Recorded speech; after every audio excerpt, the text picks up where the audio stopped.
Kung meron man nga po mga idol na isang player sa NBA na pinaka naging busy at pinaka minala sa trade deadline, eto walang iba kundi si Dennis Schroeder na 3 beses nga pong na-trade sa loob lamang ng 24 hours. Matapos nga pong ilipat siya ng Warriors sa Miami Heat sa trade ni Jimmy Butler, pinagpasapasahan pa nga ito ng mga teams kagaya ng Utah Jazz hanggang sa tuluyan siyang mapunta sa Detroit Pistons kung saan plano nga nitong panatilihin siya sa team hanggang sa pagtatapos ng season.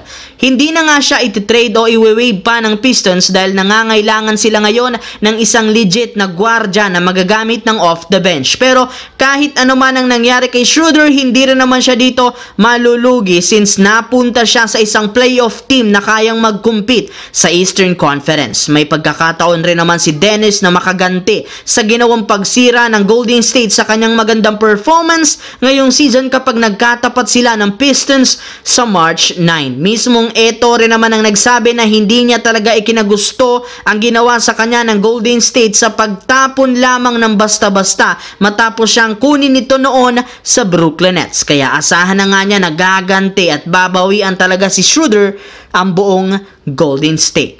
And speaking of Golden State, dahil nga sa pagkatalo ng team na ito sa Lakers, umabot na sa 2 games ang kasalukuyang lose streak at 1 beses lamang silang nanalo sa huling 4 na laro. Kaya ito ang mismong rason bakit nananatili pa rin sila sa ika-11 pwesto sa West na merong record 25 wins, 26 losses.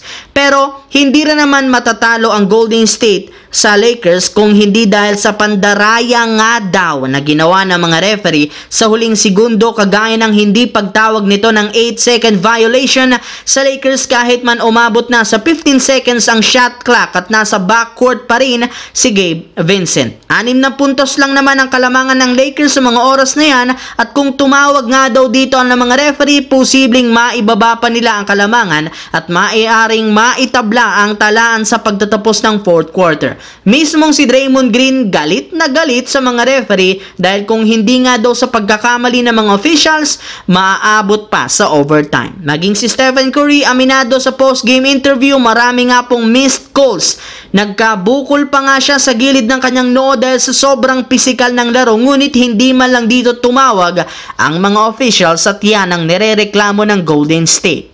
Sa kabilang banda, kasunod nga po ng pagkapanalo ng Lakers laban sa Warriors, sila na ang itinuring ngayon bilang pinakamainit na team sa pagkakaroon ng kasalukuyang 4-game winning streak at pagkapanalo ng 10 beses sa huling 12 laro.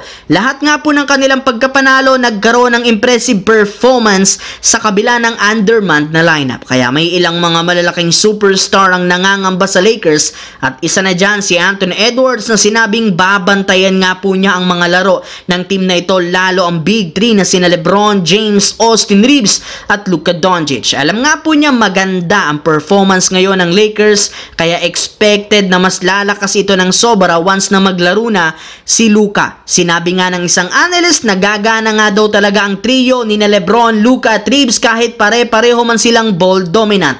Lahat nga ng mga ito merong mataas na IQ pagdating sa basketball kaya siguradong makakagawa sila ng magandang plays para sa mga susunod na laro ng Los Angeles Lakers.